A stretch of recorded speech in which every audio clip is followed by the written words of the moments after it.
This weekend, New York's Metropolitan Museum of Art will be opening its Galleries of the Arts of Oceania to the public for the first time since 2021. That's after a major renovation that allowed curators to reimagine how to present art from the vast region, which includes the more than 10,000 Pacific islands in Melanesia, Polynesia, and Micronesia, as well as Australia and New Zealand. Senior arts correspondent Jeffrey Brown got a preview of the new galleries, which feature some of the museum's largest and most storied works for our Arts and Culture series, Canvas. This is grand, imposing. Huh? This is the Cuomo ceiling. Soaring above one of the Met's new Galleries of Oceania, one of the museum's most iconic artworks from the Pacific. Made by artists from the Cuomo people of northeast Papua New Guinea, the installation represents the ceiling of a men's ceremonial house, typically the largest and most sacred building in a Cuomo village. Each individual panel is infused with meaning, painted with symbols associated with different village clans, says curator Maya Nuku, who spoke to us even as final touches for the reopening were being completed. You've got a fabulous set of crocodile eyes there in this grey one with the yellow eyes in pairs coming down. And then you put it together and it becomes the universe. From a Cuomo perspective. Yes. That's right, yes. Yeah. Originally commissioned in the early 1970s, it's now been rearranged according to the wishes of the descendants of the original artists to accurately reflect clan groupings. They had a lot of input into how we reconfigured this new iteration. It's critical for them to be able to have a say in how they're represented. It's just one example of how the museum has rethought and recontextualized its installation of more than 600 artworks from across the Pacific. I think go out and view it. Nuku, a member of New Zealand's native Maori community and the Met's first indigenous curator from Oceania, led the effort. I use the word reimagining these galleries. What word do you use? Yeah, recalibrating. We are reimagining the collections for the 21st century. It's the first time the Oceania collection will have its own dedicated space, part of a broader multi-year $70 million renovation of the Met's Michael C. Rockefeller Wing.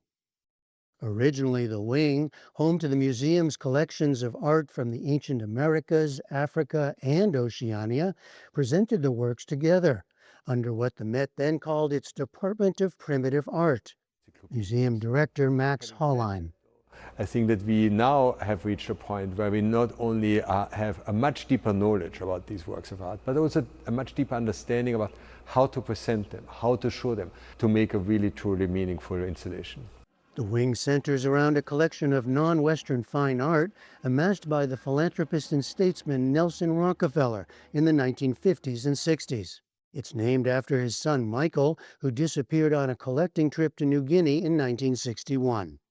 His story is featured in a video in the galleries, alongside many of the works he collected, like these intricately carved beast poles made for funeral feasts by Asmat artists in southwest New Guinea. He was very invested in recording the names of artists. So for this Asmat collection, we have the names of the artists, sculptors, and even some of the commissioning chiefs. So really, they're not anonymous craftsmen from the past. They are master carvers, they are master weavers, and they have names and biographies, and they are really revered in the culture. And that's part of the broader point being emphasized now. Much of this is 20th century modern art. I think people go sometimes through these galleries and think that these are all works from way back, as if it's antiquity.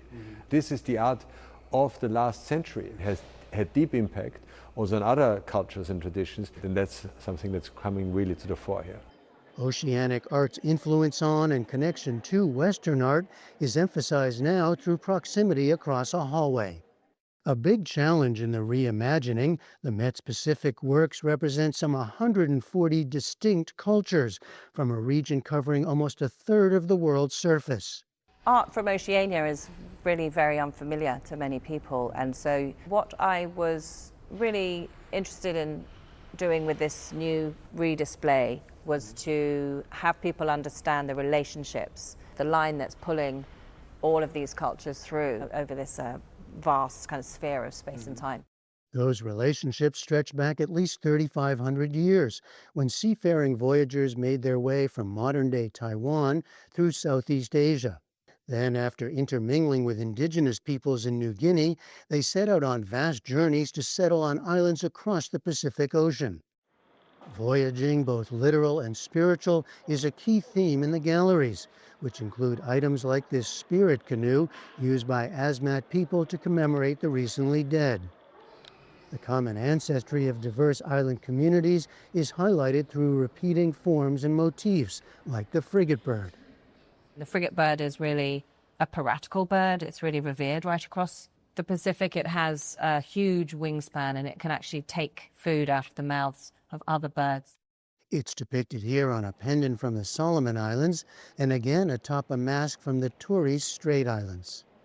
Another key theme, this is living contemporary art, now represented with new acquisitions like this work by Toloi Havini, who was born on the island of Bougainville. It was quite an honor to be asked to contribute something as a contemporary artist. It sort of shows that we're here, we're proud, and we have artworks that deserve to be seen in the global context of art. Havini's site-specific series features designs from her tribe and comments on relationships, including those between museums and Oceania.